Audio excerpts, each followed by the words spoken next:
All right, I'm back again. So for those of you who are watching the live, I just attempted to do, the dog was barking, and we have a little Maltese, little white Maltese, and they're very noisy, and they have loud little yelps when they bark. But my wife loves them to death, so I'm kind of stuck. But she's got them now. So anyway, let me get back to what I was talking about. VA claims.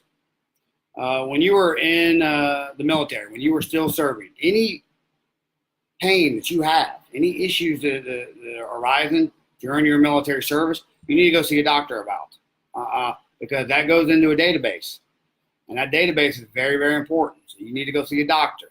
If people are giving you a hard time because you got to go see a doctor or whatever, they're not going to be around when you get out. So you need to go hit up the doctor and go see the doctor, because when you go to file VA claims, you're going to go see the doctor, the VA doctor, and that doctor is going to take your Social Security number down. He's going to type it in. He or she's going to type it into a computer. And your whole history when you're in the military, as far as medical care goes, by military doctors, is going to show up on a screen right in front of his face, his or her face. And that is how they're going to help determine whether you get a rating or how much your rating is going to be. Because in order to get rated by the VA, the condition has to have been caused by military service. They don't care you have the condition. They care, was this condition caused while you were serving in the military? Or was it caused after you got out of the military? If it was after you got out, you're not going to get rated for it. You're going to get either no rating at all, or you're going to get a 0% rating for it.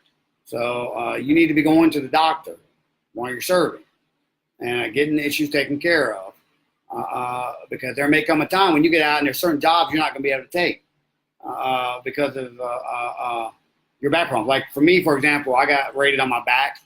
I'm not going to say how much my rating was, because there's some things I don't share all the time on here. But I got rated for my back, and there are certain jobs I can't take. I can't do any law enforcement jobs whatsoever. I can't do anything that's lifting heavy stuff, no construction jobs, none of that stuff. So the VA compensates me for those jobs that I can't do with their rating. So don't feel guilty if you're getting rated by the VA and they're giving you a rating, because they have determined there's certain jobs you can't take. Now, if I go do a law enforcement job, for example, and I'm able to do the job, then the VA will come back at me and probably lower my rating, because if they think if I can do law enforcement, running around chasing bad guys with heavy bulletproof vests on, then I shouldn't have gotten rated anyway. However, I couldn't do that, so that wouldn't be an issue. So make sure that you're getting medical care while you're in the military, so that will transfer to a VA rating when you're out if you need one.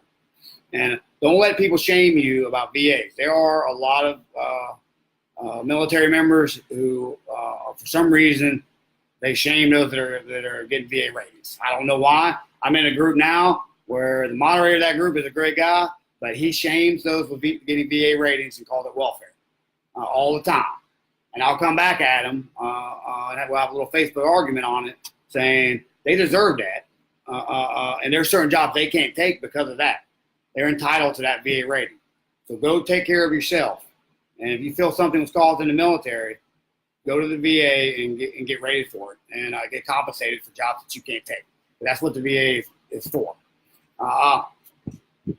Another issue with DD-214, I got an email 2 days ago about a guy who got discharged from the Army, and DD-214 said Navy on it. And he said it's been causing him problems since 2009.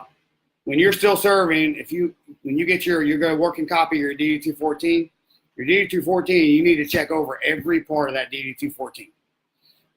Everything on that DD-214 should be correct. If it's not, all you got to do is go to your transition office and get it fixed. And it takes them 5 minutes. But once you are out, and you notice that once you're already out, you have to go through the VA to get that fixed. And we all know how long the VA takes to get stuff done. But there is an 800 number to call. I can post it here later. You can also Google it. You call if you have an issue with your DD-214, and they're supposed to fix it. Because your DD-214 needs to be right. It is more important to have a right DD-214 than even the highest award you got when you were serving. That DD-214 is proof that you served your country. It's what most employers who are hiring veterans, to prove that you're a veteran, they want to see your DD-214. So you need to make sure it is correct. You don't want to have been in the Army and it say Navy on it. You just that is a huge mistake. So keep that in mind, and you all should be checking DT-14s regularly just to make sure and getting that taken care of. Because there'll become a time, even if you haven't used it in a while, you may get a job where they require it and they need to see it. Last thing is the job fair list. I'm going to close out with the job fair list up through October 11th. This is to recruit military job fairs. I've also attached their website. You can click on it. And once you click on a job fair you want to go to, you can click the icon for exhibitors. And you can see every exhibitor that is going to be going to that job fair to help determine if you think it's worth going. But let's see. September 6th. Miami and Houston are September 6th. Nashville, Fort Riley, and Phoenix and Riverside, California is September 13th. Fort Bliss in Columbia or September 20th. On the 25th of September, there'll be a Eastern Regional Virtual Career Fair. So for those on the Eastern USA, that'll be a virtual career fair where you can you'll get a log-on information. You can log on and you can do video chats with some employers, and you won't have to go in person. 27th, you got New York, Cincinnati, and Milwaukee are all September 27th. October 3rd is Camp Pendleton. October 4th is Atlanta and San Francisco. And then October 11th is Chicago and Baltimore and Austin, Texas. So I'll stop at October 11th, and then later in the month of September, I'll go further out into October. Great opportunity to network, especially if you go there in person. As I've said many times before, that's how I got my job. So I'm a big fan of job fairs, especially the recruit military ones. Hiring Our Heroes also have job fairs, so you can check out their website also.